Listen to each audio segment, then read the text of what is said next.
혹시 오늘 아침 빈속에 무엇을 드셨나요? 제 옆집에 사는 박수님 씨는 보름 만에 사람이 달라졌습니다. 명치를 누르며 끙끙 앓던 그 속쓰림이 감쪽같이 사라졌거든요. 비결은 딱 하나, 아침마다 빈속에 씹어먹은 양배추 한 잎이었습니다. 저는 솔직히 믿기지 않았어요. 마트에 굴러다니는 그 흔하고 값싼 채소가 정말 사람의 몸을 바꿔놓는단 말인가. 그런데 식품회사에서 45년을 일하고 지금은 용인 텃밭을 일구며 한방건강학과에서 약선 요리를 공부하는 제가 직접 하나하나 파헤쳐 보니 놀라운 사실이 줄줄이 쏟아져 나왔습니다. 헐은 위장을 달래는 것은 시작에 불과했어요. 끈적한 혈관, 출렁이는 혈당, 약해진 뼈와 눈과 간까지 두루 살피더군요. 심지어 수백 년 전 동의보감에도 그 비밀이 또렷이 적혀 있었습니다. 흔하다고 무심히 지나쳤던 채소 한 통에 이런 힘이 숨어 있었다니요. 오늘 이 한 편만 끝까지 보시면 내일 아침 여러분의 냉장고가 분명 달라질 겁니다. 건강한 밥상 이야기 매주 받아보고 싶으시다면 지금 구독과 좋아요 한번 꾹 눌러주세요. 큰 힘이 됩니다. 챕터 1. 오늘 아침 양배추 한 잎의 변화. 저는 그날 아침을 아직도 잊지 못합니다. 옆집에 사는 박수님 씨가 텃밭 울타리 너머로 저를 불렀죠. 얼굴빛이 환했어요. 보름 전만 해도 속이 쓰려 죽겠다며 끙끙 앓던 사람이었습니다. 명치를 누르며 밥상 앞에서 수저를 내려놓던 모습이 눈에 선했어요. 그런데 그날은 완전히 달랐습니다. 양배추 한 접시를 무릎에 올려놓고 환하게 웃고 있더군요. 무슨 일이냐고 물었습니다. 박수님 씨는 별것 아니라는 듯 말했어요. 아침마다 빈속에 양배추 한 입씩 씹어 먹었더니 그 지긋지긋하던 속쓰림이 어느새 사라졌다는 겁니다. 저는 솔직히 반신반의했습니다. 흔해 빠진 채소 한 잎이 뭐 그리 대단할까 싶었죠. 하지만 박수님 씨의 표정은 거짓이 아니었어요. 며칠 사이 얼굴에 화색이 돌고 아침 입맛까지 돌아왔다고 했습니다. 늘 찡그리고 있던 미간이 그날은 활짝 펴져 있었어요. 목소리에도 전에 없던 힘이 실려 있었습니다. 저는 그 자리에 한참을 멍하니 서 있었어요. 정말 몸이 그렇게까지 달라질 수 있을까? 마트 어디에나 굴러다니는 그 둥글고 값싼 채소가 사람의 아침을 이렇게 바꿔놓을 수 있단 말인가? 가슴 한 구석이 묘하게 두근거렸습니다. 저는 그날부터 양배추라는 채소를 완전히 다시 보기 시작했어요. 텃밭에서 키우던 그 둥근 잎을 한 장 한 장 뜯어보며 속으로 되뇌었습니다. 도대체 이 안에 무엇이 들어있길래? 손끝에 닿는 잎맥 하나까지 새삼스럽게 느껴졌어요. 한평생 반찬 재료로만 무심히 다뤄온 채소였는데 그날따라 그 무게가 사뭇 다르게 느껴졌습니다. 박수님 씨의 달라진 아침이 자꾸만 눈앞에 어른거렸어요. 저 한 사람만의 우연일까, 아니면 누구에게나 통하는 비밀일까? 그 작은 호기심이 저를 어디까지 데려갈지 그때는 정말 짐작조차 하지 못했습니다. 챕터 2. 위장을 달래는 슈퍼채소. 호기심이 한번 생기면 저는 가만히 있지를 못하는 성격입니다. 다음 날 곧장 동네 내과를 찾아갔어요. 진료가 한가해진 틈에 김재호 선생님께 양배추 이야기를 슬쩍 꺼냈습니다. 선생님은 빙긋 웃으며 그건 괜한 소문이 아니라고 했어요. 양배추에는 비타민 U라고 부르는 성분이 들어있는데 이게 헐고 상한 위 점막을 다시 짜맞춰주는 역할을 한다는 겁니다. 저는 귀가 번쩍 뜨였습니다. 그뿐이 아니었어요. 비타민 K는 위장 안에서 일어나는 작은 출혈을 다독여준다고 했죠. 특히 빈속에 먹을 때 그 효과가 가장 또렷하게 나타난다는 말에 저는 고개를 끄덕였습니다. 위가 텅 비어 있을 때 들어간 양배추가 위벽에 가장 먼저 가서 닿기 때문이라는 거예요. 박수님 씨가 왜 하필 아침 공복에 먹었는지 그제야 앞뒤가 딱 맞아떨어졌습니다. 막혔던 퍼즐 한 조각이 제자리를 찾은 기분이었어요. 선생님은 마지막으로 한마디를 덧붙였어요. 위염으로 오래 고생한 사람일수록 한번 꾸준히 먹어보라고. 그건 떠도는 소문이 아니라 과학이라고 말이죠. 저는 그 말에 가슴이 쿵 내려앉았습니다. 그동안 반찬거리로만 무심히 썰어넣던 양배추가 알고 보니 위장을 가만히 달래주는 약 같은 채소였던 겁니다. 집으로 돌아오는 길 내내 저는 양배추 생각뿐이었어요. 흔한 것이 귀한 것이라는 옛말이 자꾸만 머릿속을 맴돌았습니다. 평생 식품을 만지며 살아온 제가 정작 이걸 몰랐다니 부끄럽기도 했어요. 그날 밤 저는 양배추 한 통을 꺼내 한참을 들여다보았습니다. 겉은 단단하고 투박한데 속은 켜켜이 부드러운 잎으로 차 있었죠. 마치 위장을 감싸주려고 생겨난 채소 같았어요. 그렇다면 이 채소가 위장 말고 또 어디에 좋을까? 발걸음이 빨라질수록 궁금증은 점점 더 커져만 갔습니다. 챕터 3. 숨은 심장 지킴이. 위장 이야기로 끝날 줄 알았던 제 궁금증은 엉뚱한 데서 더 깊어졌습니다. 그 무렵 마을 회관에서 안타까운 소식이 들려왔거든요.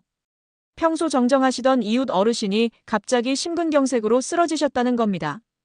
저는 가슴이 철렁 내려앉았어요. 어제까지 멀쩡히 인사를 나누던 분이었으니까요. 나이가 들수록 결국 무서운 건 혈관이구나 싶었습니다. 우리나라에서 심근경색과 뇌졸중으로 세상을 떠나는 분이 한 해에 얼마나 많은지 통계를 들여다보다 저는 한숨이 절로 나왔어요. 숫자 하나하나가 누군가의 아버지요, 어머니였을 테니까요. 그러다 문득 양배추가 다시 떠올랐습니다. 자료를 찾아보니 양배추 속에는 설포라판이라는 성분이 들어있더군요. 이 성분이 끈적해진 피를 부드럽게 풀어주고 혈관 안에서 피가 엉겨붙는 것을 가만히 막아준다는 겁니다. 피떡이라 부르는 혈전이 바로 심근경색과 뇌졸중의 방아쇠가 아니겠어요. 저는 솔직히 양배추 한 잎이 그 무서운 병을 단번에 막아준다고는 생각하지 않습니다. 그건 분명 지나친 과장이겠죠. 다만 매일 마주하는 밥상 위에 혈관을 조용히 지켜주는 작은 파수꾼 하나쯤은 둘 수 있는 셈입니다. 저는 그 작은 역할이 결코 작지 않다고 느꼈어요. 큰 둑도 결국 한 줌 흙에서 무너지고 또 한 줌 흙으로 막는 법이니까요. 평소에 미리미리 지켜두는 것, 그게 혈관 건강의 전부라는 생각이 들었습니다. 갑자기 쓰러진 그 어르신 생각에 마음이 무거우면서도 한편으론 우리에게 이런 흔한 방패가 있다는 게 새삼 다행스러웠어요. 그날 저녁 저는 양배추를 한 접시 곱게 썰어놓고 한참을 들여다보았습니다. 위장을 달래더니 이제는 심장까지 넌지시 넘본다니. 손바닥만 한 이 둥근 채소의 정체가 점점 더 궁금해졌습니다. 챕터 4. 당 떨어짐. 양배추가 도와준다. 여기서 제 소개를 늦게나마 드려야겠습니다. 저는 김영자라고 합니다. 올해 65이고 식품회사에서 45년을 꼬박 일하다 은퇴했어요. 지금은 용인시 양지읍에서 작은 텃밭을 일구며 삽니다. 평생 식품을 만졌으니 먹는 것에는 도무지 관심을 놓을 수가 없더군요. 그래서 환갑이 지나 다시 책을 폈습니다. 원광디지털대학 한방건강학과에 들어가 건강식품과 약선 요리를 공부하고 있어요. 약선이란 음식으로 몸을 다스린다는 옛 지혜입니다. 마침 그 무렵 교수님이 혈당 이야기를 하셨어요. 나이가 들면 단 것을 따로 먹지 않아도 식후에 혈당이 훌쩍 치솟는다고 그 출렁임을 잡아주는 것이 바로 식이섬유라고 일러주셨죠. 저는 무릎을 탁 쳤습니다. 양배추야말로 식이섬유가 가득한 채소가 아니겠어요. 실제로 밥보다 양배추를 먼저 한 줌 씹어 삼키면 당이 피 속으로 천천히 풀려 식후에 그 아찔한 졸음과 허기가 한결 누그러진다고 합니다. 게다가 양배추 속 비타민 B군은 지친 몸의 피로를 풀어주는데도 손을 보탠다고 해요. 교수님은 동의보감도 함께 펼쳐 보여주셨습니다. 양배추와 한 집안인 숭채, 곧 배추에 대해 동의보감은 장위를 잘 통하게 하고 가슴속 열을 풀며 소갈을 멎게 한다고 적고 있었어요. 소갈은 오늘날의 당뇨를 가리키는 옛말입니다. 수백 년 전 옛 의서가 이미 그 길을 또렷이 짚어두었다니 저는 등골이 서늘할 만큼 놀랐습니다. 조상들은 성분 이름 하나 몰랐을 텐데도 오랜 경험만으로 그 효험을 정확히 꿰뚫고 있었던 거예요. 교수님은 다만 속이 찬 사람은 익혀 먹으라는 주석까지 빼놓지 않으셨어요. 무턱대고 좋다고만 하지 않고 몸에 따라 가려 먹으라는 그 세심함에 저는 약선이라는 공부가 왜 귀한지 비로소 가슴으로 알았습니다. 옛 지혜의 꼼꼼함에 저는 절로 고개가 숙여졌습니다. 챕터 5. 하나의 채소, 여러 보험. 공부를 하면 할수록 자꾸만 욕심이 났습니다. 위장과 심장과 혈당이라니 이 한 채소로 벌써 보험 3개를 든 기분이었어요. 그런데 그게 끝이 아니었습니다. 교수님은 양배추가 뼈와 눈과 간까지 두루 살핀다고 하셨죠. 저는 또 한 번 귀를 쫑긋 세웠습니다. 먼저 뼈입니다. 양배추에 든 비타민C는 우리 몸이 칼슘을 더 야무지게 붙잡아 두도록 돕는다고 해요. 나이 든 사람에게 뼈가 푸석푸석 무너지는 것만큼 두려운 일이 없으니 이건 그냥 흘려들을 이야기가 아니었습니다. 다음은 눈입니다. 보랏빛이 곱게 도는 적양배추에는 안토시아닌이라는 색소가 들어있는데 이 성분이 침침해진 눈을 가만히 거들어준다고 하더군요. 저는 요즘 바늘귀 꿰기가 부쩍 힘들어진 터라 이 대목에서 마음이 절로 동했습니다. 마지막은 간이었어요.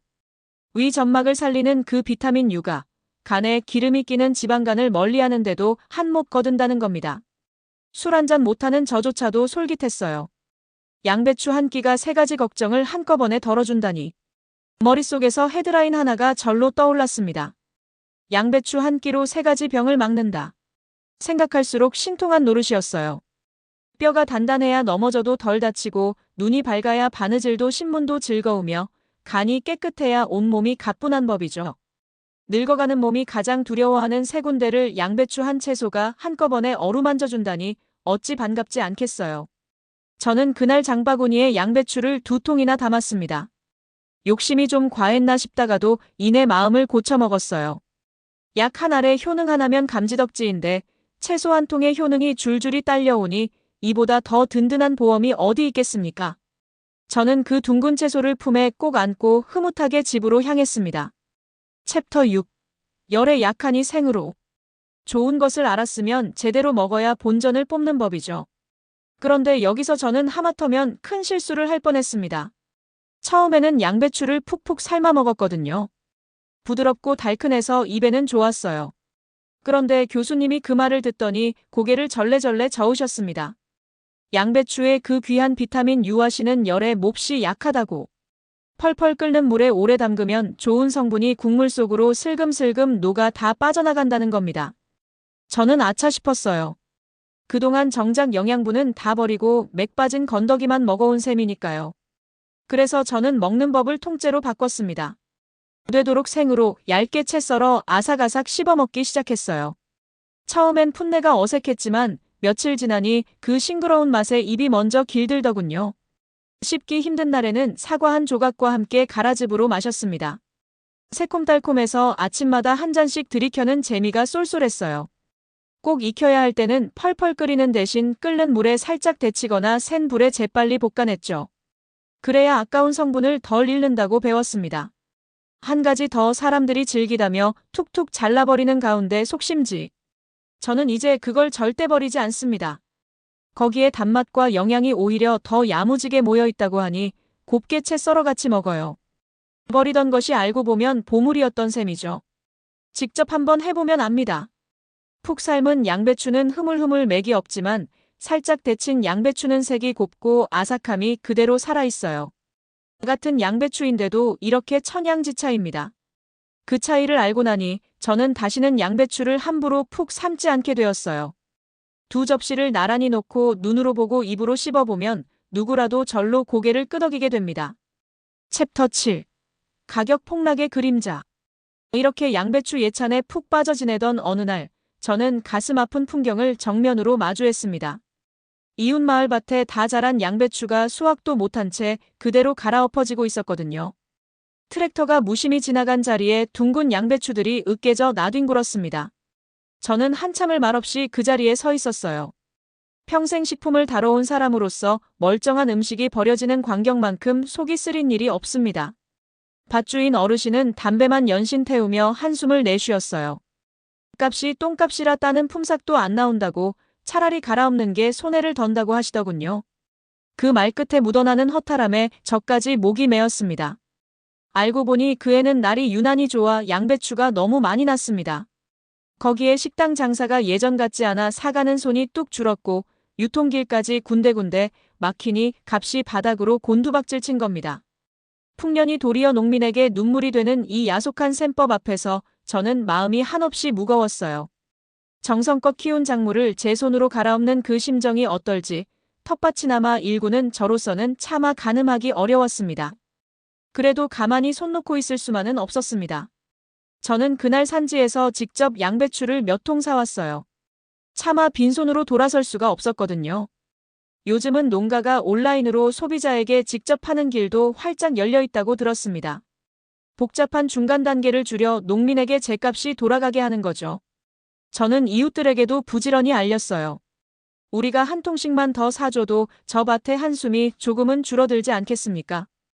건강도 챙기고 이웃 농가도 살리는 일이니 이보다 보람된 장보기가 또 어디 있을까 싶었습니다. 챕터 8. 오늘 냉장고에 양배추는 있나요? 자, 이제 이 긴 이야기를 갈무리할 때가 되었습니다. 저는 옆집 박수님 씨의 환한 얼굴에서 시작해 여기까지 흘러왔어요. 돌아보면 양배추 한 잎이 저에게 참 많은 것을 가르쳐 주었습니다. 빈속에 먹으면 허른 위장을 가만히 다독여주고 끈적한 피를 풀어 심장과 혈관을 조용히 지켜주죠. 풍부한 식이섬유로 혈당의 출렁임을 잡아주고 뼈와 눈과 간까지 두루 살펴줍니다. 다만 그 귀한 성분이 열에 약한이 되도록 생으로 익히더라도 살짝만 데쳐 먹어야 한다는 것도 부디 잊지 마세요. 질기다고 버리던 가운데 속심지까지 알뜰히 챙기면 더없이 좋습니다. 그리고 한 가지 더 부탁이 있어요. 양배추를 살 때 가끔은 산지의 농가를 한 번씩 떠올려 주셨으면 합니다. 우리가 한 통 더 사는 그 작은 손길이 갈아엎어지던 밭 하나를 살릴 수 있으니까요. 오늘 저녁 저는 또 양배추를 곱게 채 썰어 식탁에 올립니다. 손주가 아삭아삭 집어먹고 며느리가 한 접시 더 달라 하면 그렇게 흐뭇할 수가 없어요. 둥근 밥상에 옹기종기 둘러앉아 도란도란 나누는 이 평범한 한 끼가 실은 가장 든든한 건강의 시작이 아니겠습니까? 거창한 영양제도 비싼 보약도 아닌 냉장고 한 칸에 놓인 둥근 채소 한 통. 저는 이제 그 안에 담긴 옛 지혜와 정성을 압니다. 여러분 댁 냉장고에는 지금 양배추가 있나요? 만약 없다면 내일 아침 한 통 드려보세요. 오늘 빈속에 씹은 한 잎이 10년 뒤 여러분의 위장과 혈관과 뼈를 지켜줄지도 모릅니다. 좋은 레시피가 있으면 댓글로 함께 나눠주시고 가까운 지역 농가의 양배추도 한번 정답게 찾아주십시오. 지금까지 김영자였습니다. 오늘도 건강한 밥상 차리세요.